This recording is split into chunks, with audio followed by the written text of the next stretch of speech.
So there's two buildings that make up this property. This is obviously a 78 unit, well now 78. We bought it at 76 units, going to be 78, but you have the 1306 building, the address, 1224, 1234, which makes up this set. So it's basically two sets of buildings. And we'll walk them both and kind of show you.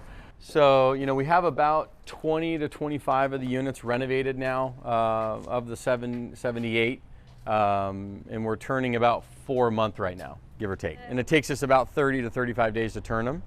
And we'll kind of show you the before and afters because we have a couple units on that side that are just getting demoed now, and then ones that are kind of almost fully done. So you'll kind of get to see the before and after look on all of them. So. And the leases, how much time on the lease? 12-month leases, but everybody now, when we took this over, was month to month, right? But the rents are so low that nobody's going to move because where are they going to go? So we're keeping all the tenant base and then noticing them. The good news is we're having about 35 to 40% move into the new units, current tenants that are moving from, right? And they're able to qualify. That's the cool thing is we'll, re-app them, qualify them, and they're able to do that. And they're moving into the new units. So we're not having to spend a bunch of money on the marketing to find new tenants. So that's pretty awesome. So with here, obviously all we did all the repainting, all the rails. There's some more stuff that's gonna get done on the facade, but redid some of the landscaping to drought tolerant, to drop the water bills down, restriping some things and all of that. And then we have some wood elements that'll go in here early next year. But that's kind of, most of this has been renovated exterior wise. We're just doing a lot of exterior on the other side. And then we're going to come through the interiors on these units this next year in 2024 because we're focusing that building first and then moving here. So, what was the vacancy rate prior to the change of the 0 with the low rent? Yeah. Well, yeah, it was literally 100% occupied and 100% collections because I mean it's just the family had owned this thing for decades, not raised the rent, kept it clean, but just nothing done to it.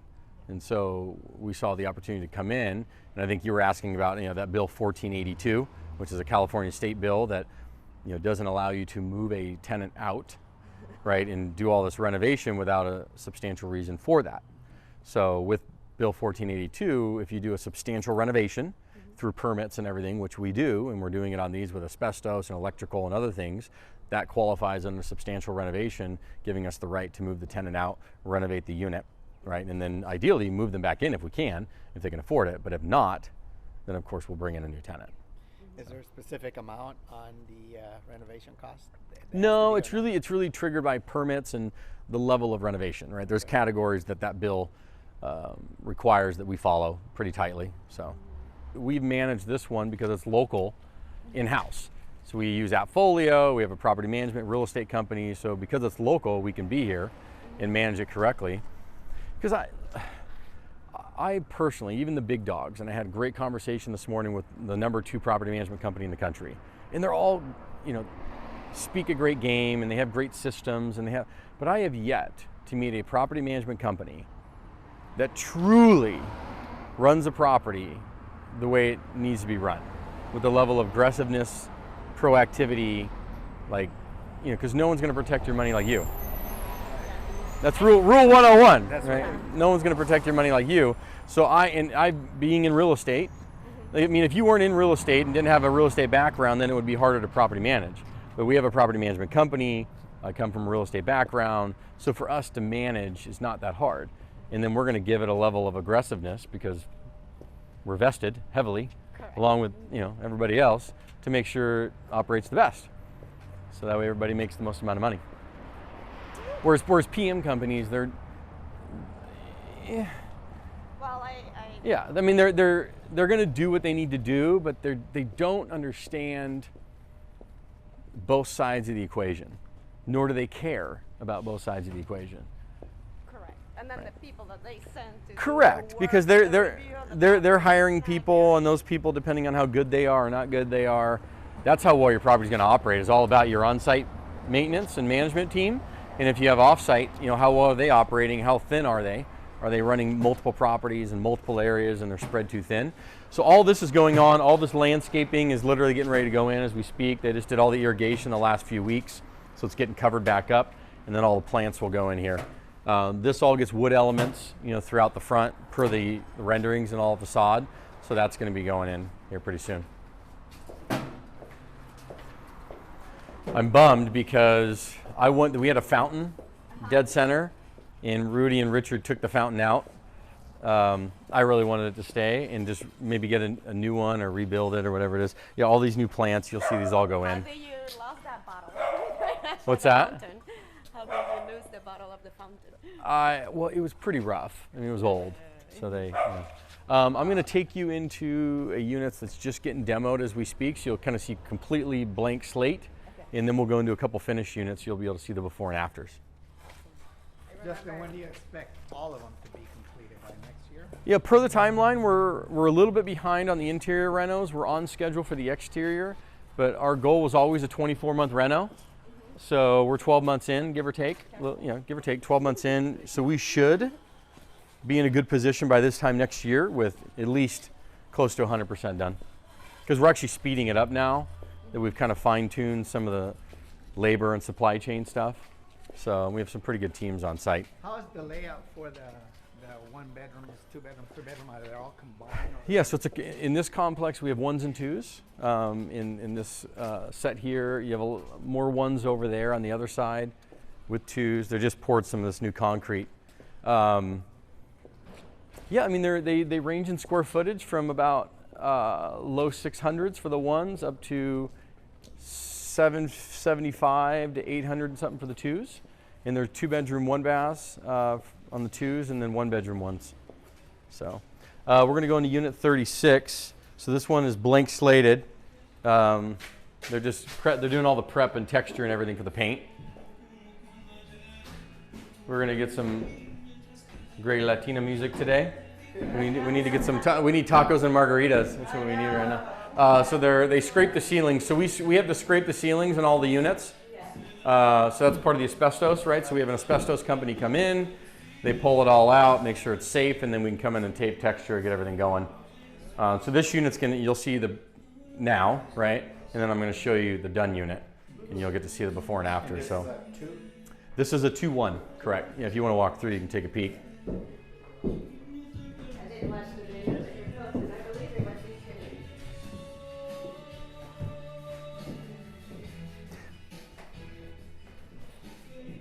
We'll walk in here to unit 35, so we haven't been in that one yet. I'll walk you upstairs because that one's almost done. But I was mentioning that, we're hitting the rents.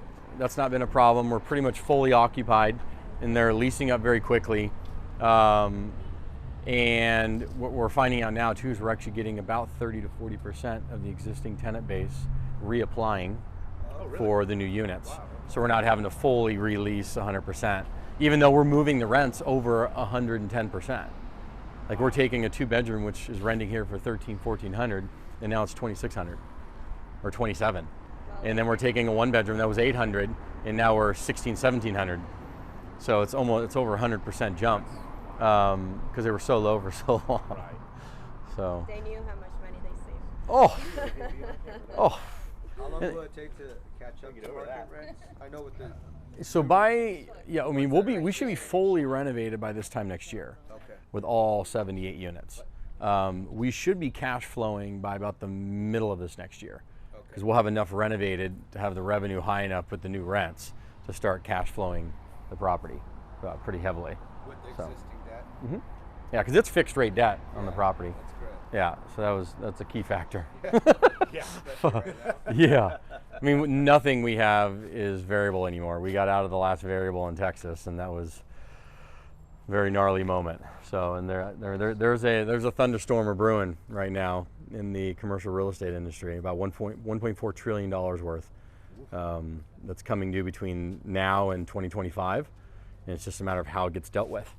Yeah. Some will get modified, some won't, some are going back to banks, some will make it through. I mean, everybody's having to do cash in refis at this point, especially if you're on a variable rate loan, and now you're having to move to a fixed rate because of where cap rates are at, interest rates are at, valuations have dropped temporarily, which then the bank's gonna give you a loan on X, right? So therefore you need to come in. On the Oaks, we had to come in with almost $2 million cash in. Which is painful, but it was a lot better than some people where they're having to do like $5 million cash. I mean, it's just outrageous. And of course, a lot of investors throw their hands up and say, we can't do it. Right. It's just too much. And then it ends up going back to the bank.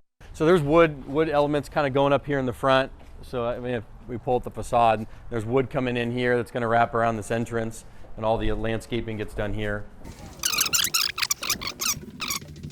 So you'll get all new cabinets, all new flooring. We change out all the electrical plugs, all new fixtures, plumbing fixtures, electrical fixtures, LED lights, pretty much everything. All brand new LVT. So I'll show you a finished one as well.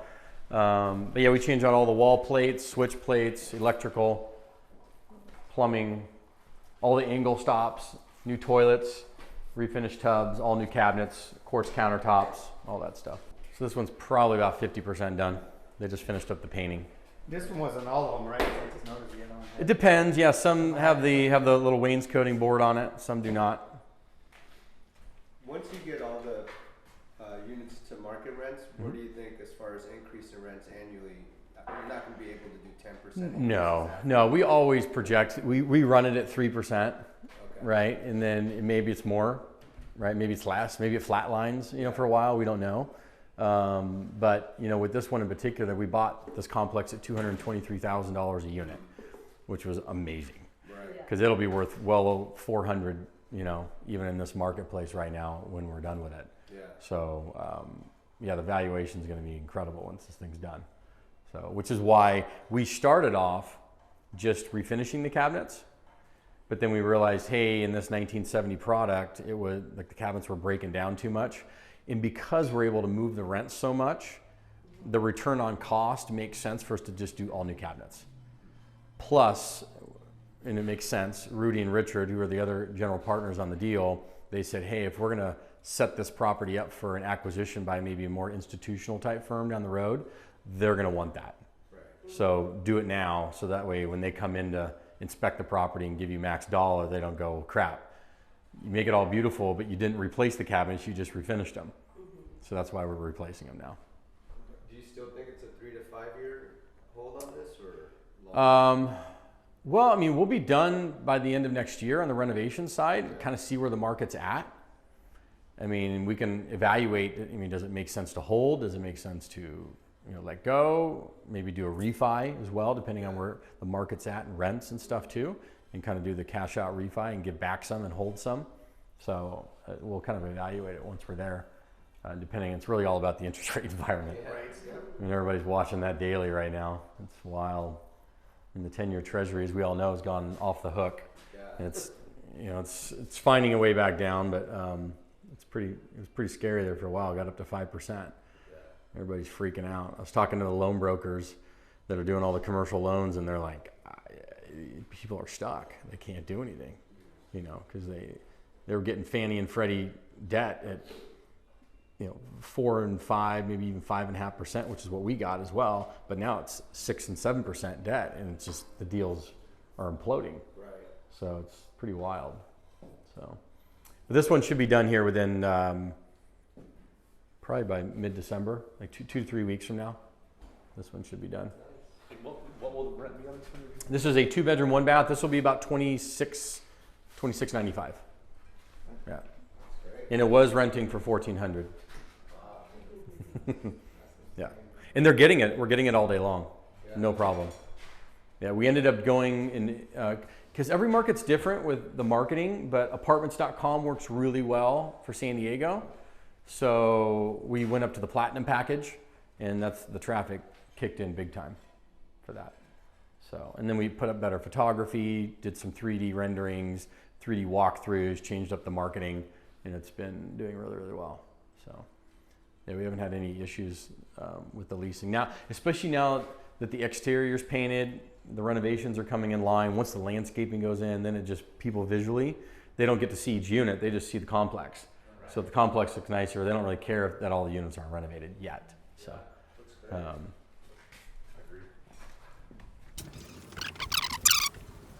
Because in the beginning, we were only doing like 3 a month until we got things kind of lined up really nicely. But now that we have like the systems in place, we're speeding it up so that way we can catch up, because we're a little behind on time for the renos. So we want to try and play catch up and get to like 6 a month for a little bit and get done with this building and then move over to the next one. Nice. So this unit just got demoed, so this is in raw form if you want to take a look at it real quick, and then we'll go up to these units over here. Yeah, 24 just moved in, so I was going to show you that one was 100% complete, but this one just moved in, and then this gentleman just moved in behind you. He's unit 10, because those ones were 100%. I was going to show you, they moved in like literally today. Yeah, and they moved in literally today, so I was going to get to show you 100% complete units versus 90. It's always been my own deals, yeah. I've got a couple, get some property in Louisville that I actually bought through my 401k that was an LLC. That's the one we went to earlier. Yeah. I got the local properties.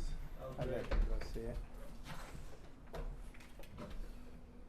Yeah, what am I? So I was going to say, so the way that we renovate them, like with the assembly line being efficient, so if you go through a couple of the major suppliers, so you can either use Ferguson, HD Supply, or I think in San Diego they have AZ Parts Master. So we set up supply accounts with each of them. Everything gets brought in kits.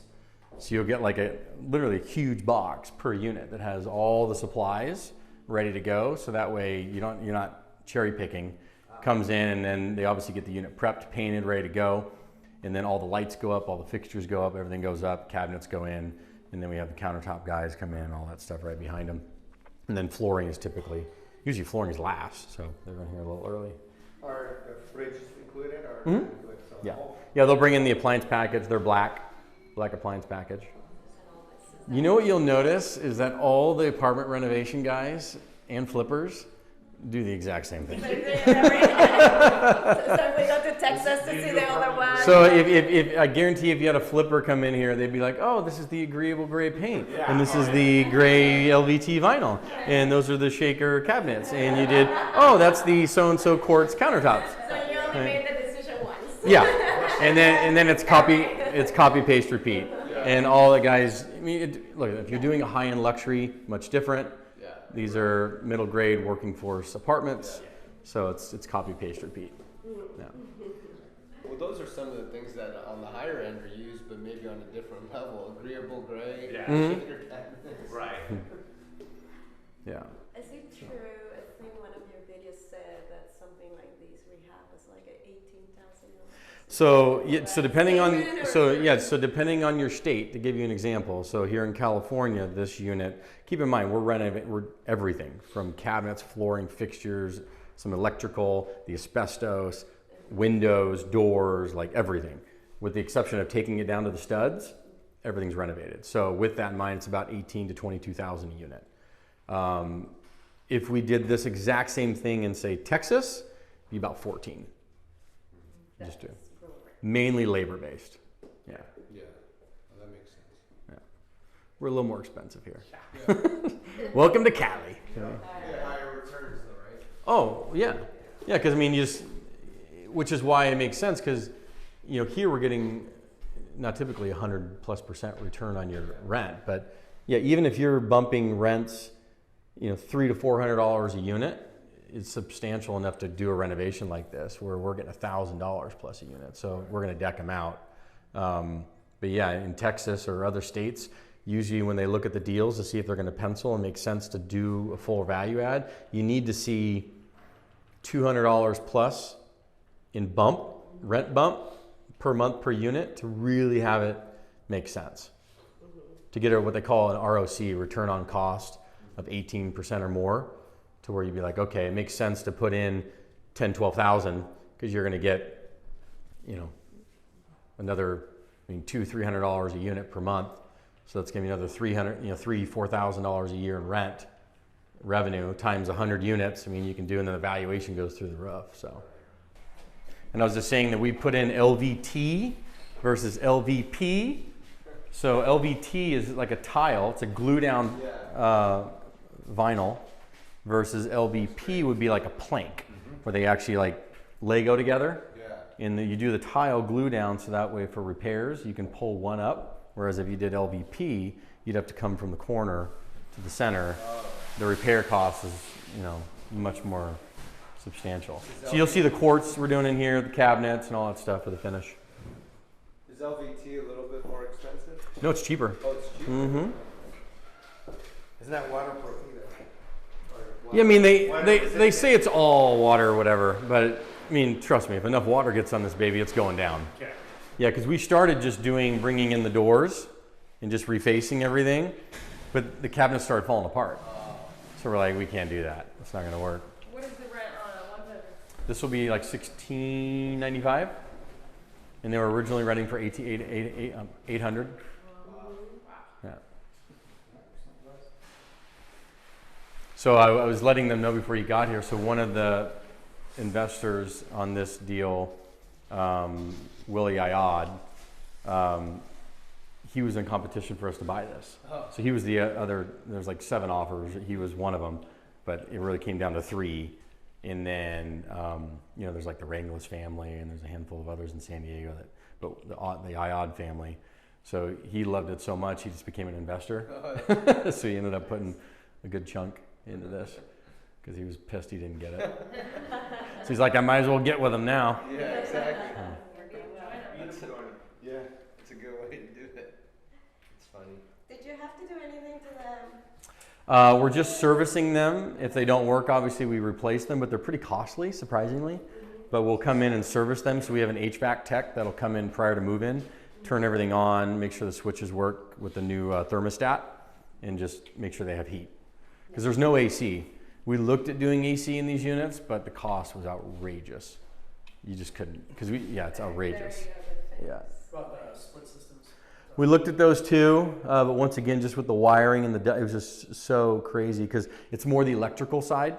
Because if you go look at the electrical panels on these, right, and we had to upgrade the electrical a bit as part of the permitting process, but it's a lot, right? And we're still upgrading the electrical, but it just made too much to do the full-blown ACs. When were these built? 65? 1965? Pretty sure, yeah. So all the asbestos gets removed. So that was done on all the units. Was there anything on CapEx that came up that you weren't aware of? Yeah, the only thing that's come up here is is the water lines. So coming into the building, and it's only on this building. The other building's fine, but for whatever reason, the way that they ran these water lines into the slabs and up through the slabs to where, you know, normally you'd bring them to where they're accessible easily, and they just ran them through concrete everywhere. So trying to get to them, especially if you have a slab leak, it starts just coming up through the floor, and it's just older construction. So we've had to go through and hit on that. That's probably been the only big expense not planned for. How much did it increase as far as your CapEx? Not a ton, because we actually found out we didn't have to do certain things too. So we took money from one thing and moved it over here, because we thought we were going to have to redo the whole roof system on the property. So we had budgeted for it, but we didn't. We had to only do some. So we took that money and then thankfully put it to the water stuff. So we haven't had any really major over budgets at this point. So At this point, is the projected performa multiples still on track? Mm-hmm. Yeah, with this one. Good. And if anything, because we may end up getting, as the building fills up more and we do better, depending on how the economy is and all that stuff, but if everything kind of stays where it's at now, I think we'll get even another $100 per unit on the rent. So you'll get like $1,700 and change on the ones, and maybe $2,795 on the twos, which will start to really bump it up quite a bit. Awesome. Yeah. On the ones that are not being renovated right now, how many are empty or like? Almost, and they're all accounted for. We only have one unit that's not pre-leased. So a lot like this is even pre-leased. That's why we're trying to get it done so people can move in. I think the only 2 that just came vacant, 34 and 17, just came vacant. So those aren't pre-leased yet, but everything else is pre-leased. We just had our first 3-bedroom unit, which is on the other side. We finished renovating that one, and that just got moved into. So that one was over $3,000. I want to say it was like either $29.95 or like $31.95. It was right there. Which is why you see the rural numbers in that 2-bedroom, because the 3-bedroom, even though a lot more square footage, in even bedroom count, you're not getting that much more rent. So thank goodness this isn't all like 3 bedrooms, because then you'd be spending, because that one was very expensive to do, and you're not getting a whole bunch more rent than you're getting on, say, a 2-bedroom. So What's the breakdown from the 78? How many ones, 72, 73? We are 56% twos, the rest ones, and then like 2-3 bedroom units. We technically have one studio. It's kind of an oddball unit back over here in the corner. It's random. And then we took a studio that was up in the front, combined it with a 2-bedroom one and made it a 3-bedroom, 2-bath. But that was the only one. So we have 2 3-bedroom, 2-bath units. What did those go for? What's that? Oh, what those rent for? I think right around $3,000, or just over $3,000 for the threes. You mentioned that you did electrical maintenance on the heaters, some plumbing on this building. Right. Did you do anything on the roof? We had to do some roof repair. Yeah, not substantial. Like initially, they thought they were gonna have to come and re-roof it, but after further inspections and stuff, there's enough life left on it. So. They're flat roof, right? Which normally I think they're. Yeah, it's not ideal, but if you do if you were to come in and you do the new white membrane, I forget what it's called, it starts with an L, then the thing's like bulletproof. You know, they have new membranes you can put on these things that are incredible, especially all the new construction. Because you'll see, especially you drive around, all the brand new construction stuff that are more modern, they put flat roofs on them. But they just have that new membrane that goes on these things is it's pretty bulletproof. It lasts forever. And they're sloping them and draining them and stuff. It's just, the construction, if you look at the age of construction, 1960s and 70s was the worst. 1980 through 2000 was good. And then 2000 plus is pretty good construction. They just got much better with materials, waterproofing, fire retardant, all that stuff. Saying that now. Yeah, but 1960s and 70s was probably the worst 2 decades of construction. Because of the concrete. Whatever, they just, everything. It's SB Bill 1482. So that's a bill that was put in place here in California to protect tenants from being kicked out of units. So, we can come in and jack rents up, right? So you can do that under substantial renovation. So there's loopholes to that. In this building, we're using that because we're pulling permits and we're removing asbestos. We're doing substantial renos to all these units, which gives us rights under that law to come in. But I heard, is that becoming even more challenging though? It can be. So moving forward, they're trying to even tighten that up. Right. We are grandfathered into the old stuff, okay, so we're fine. But yeah, it could be more challenging on future projects. So it's definitely something to look at, which is wild too. I understand why in theory, but it's like the government, if you think about it, all they're doing is ensuring that tenants' units look like crap forever and more stuff falls apart and landlords become slumlords and they don't take care of things and on and on and on. Whereas what you should be doing is coming up with more creative ways to increase the supply in the marketplace, which would then keep the market moving. Right. But if you're trying to constrict supply, all that's going to happen is and then the ones that don't go up and have to stay flatlined, nothing gets done to them. Yeah. They don't get fixed, they don't get renovated, they stay just as minimal as possible. And you see that in certain, because we don't have as much rent control in San Diego as you have, say, in LA or San Francisco and other markets. So here, we're still able to move a bit, and you see that it's keeping the market healthy, even though rents are going up. I get it, but that's just because supply issues. We have a major housing problem, and they're trying to solve it from the top down, meaning, constrain the top, versus what you should be doing is allowing the supply to come up from the bottom up. So all this, earlier we were talking about all these issues with the loans coming due and problems with people having to bring in money or we're going to have to give it back to the bank. Do you see any of that happening in San Diego or the smaller projects? This is still a pretty big project, but still pretty small. But what do you see happening in the next couple years? Well, so JLL they're a big commercial brokers. They just did a Southern California conference where they went over all the data for SoCal. SoCal is protected better than most.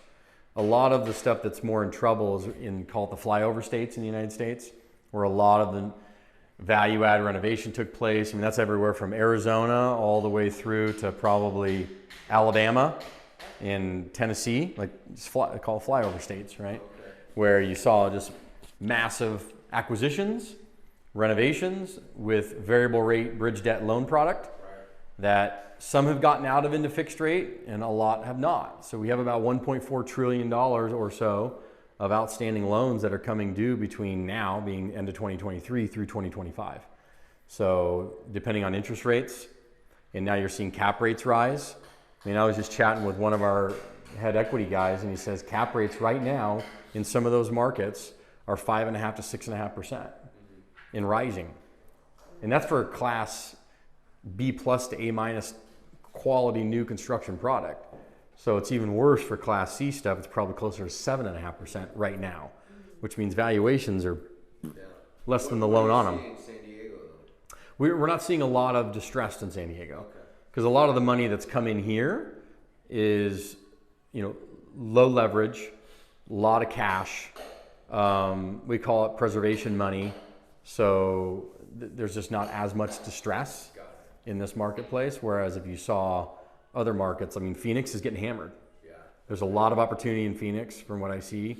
Even Las Vegas has its temporary challenges, but it will come through it pretty strong. But Phoenix is getting hammered right now. Like delinquencies are going through the roof, evictions are going through the roof, values are going down. You had a lot of turnover and renovation and value add stuff that happened in that market over the last 3 to 5 years, and people are losing their ass, and more's coming to that market. Texas is getting hammered pretty hard right now.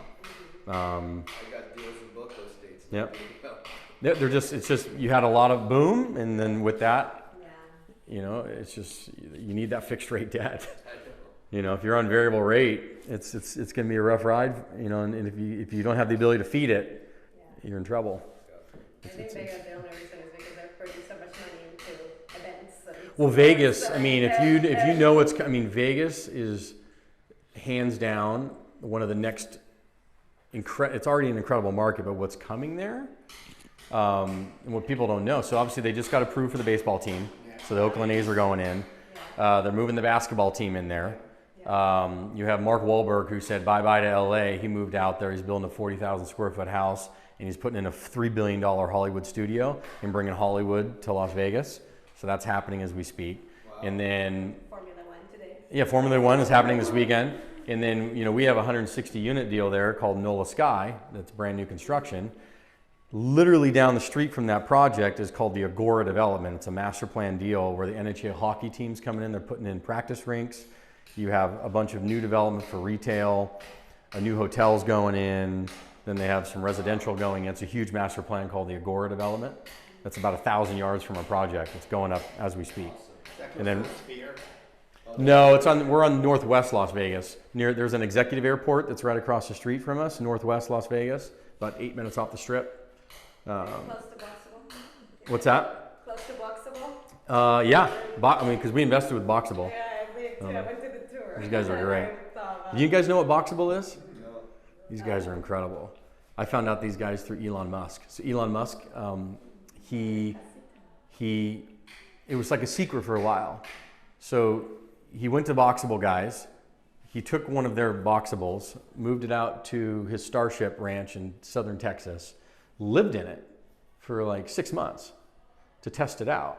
Because what these guys, you've heard of mobile homes, and they put mobile homes on 18-wheelers, and you see all that going on, oversized on the freeways and all this crap, right? So the problem with mobile homes and manufactured housing is, one, the manufacturing process, and then how do you put it on a truck and transport it? So that was the big hiccups with that. Well, Boxable came in, they said, well, we're just going to create a transformer house. So they literally created these, hence Boxable, these 15-foot by 8-foot, they fit on a tractor or a normal 18-wheeler.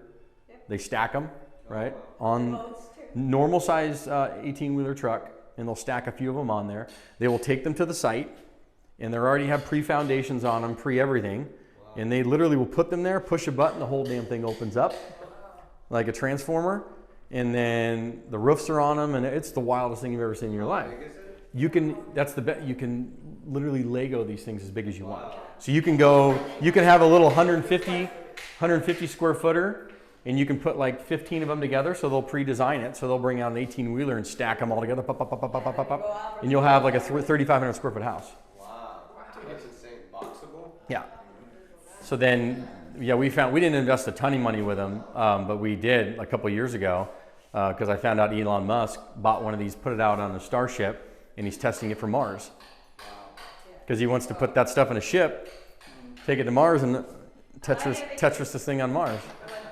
This guy's wild. About them is also not only the transportation, but also they have an assembly line. Yeah. So They just put it like 2 massive manufacturing facilities out in Vegas. You can still invest in them, and the companies, because they have massive contracts with the military, because the military obviously wants to use these pods. They can put them in a Cessna or a big seaplane, fly them out to a base somewhere, put them in the middle of nowhere, open up. They're completely self-sustainable, and they can operate, with a special teams force in the middle of the Amazon. That sounds better than those like tiny homes that Correct. people were doing, and also using like steel and stuff like that. This seems a lot. It's all self-contained, and it literally opens up like a little Tetris, Yeah. and like a transformer. And it's all. You say you can still invest. How do you look into that? You go to their website. Oh, just the Yeah. website. you can go. I went to they have a tour, so you can see. Mhm. Oh, I don't know nice. if you want. She's opening up there. I had heard about it, but I didn't look into it. Wow. Yeah. That's amazing. They're pretty wild, and they're growing. I mean, so they went government first, so they're not even consumer. So they're just B2B or government to the government side. So they got massive government contracts lined out for 10 years, and they're building all the government facilities and stuff. So, their revenue streams are super strong.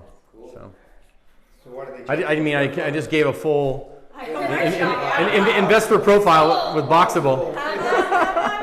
I want some commissions. I got all these people investing. I want some commissions. I did already.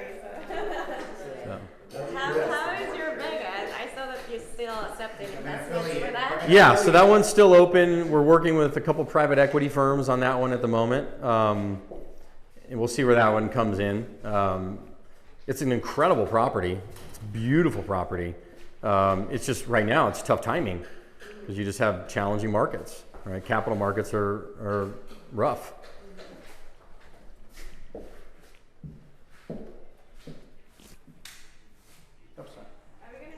Coming this side, we can. This is what? This is the extra unit. Yeah, so What kind was of. that before? What they do? So we haven't reconfigured this yet, but I'll show you in a minute. This one's going to be a studio, one's going to be a 2-bedroom, 2-bath.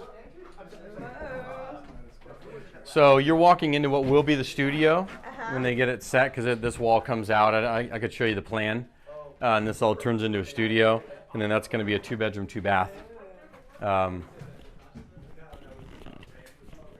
That door was locked, so you can come in this way.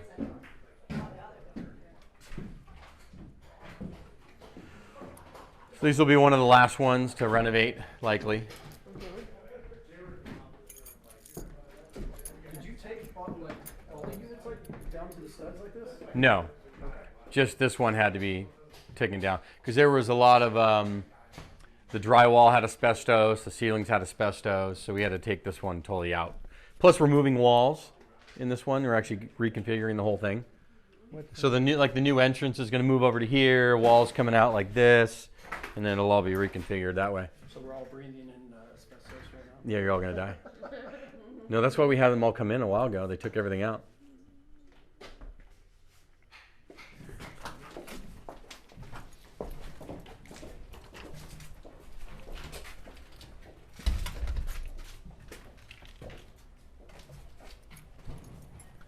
Yeah, any other particular questions? You have video of one of the original units? I do. Yeah. Yeah, I have some of that original content. I have to go back in our little archive. Yeah. Yeah, I have a lot of that because they started taking it when we came through here. It was nice and orange. Oh yeah. Wow. Basically like your sweater. Yeah. Yeah. Almost identical to your sweater. I came to see them. You mean pumpkin spice? Oh yeah. It's fabulous.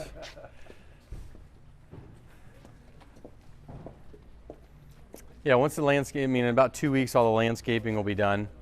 There's finishing up some of the concrete you can see, and then it'll start to really pop a lot better.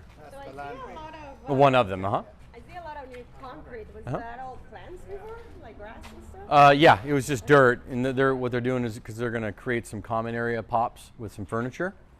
So they wanted to create some space for that to kind of, and then they're going to blend it in with the plants. So that way we'll have some lounge furniture out here and all of that as well.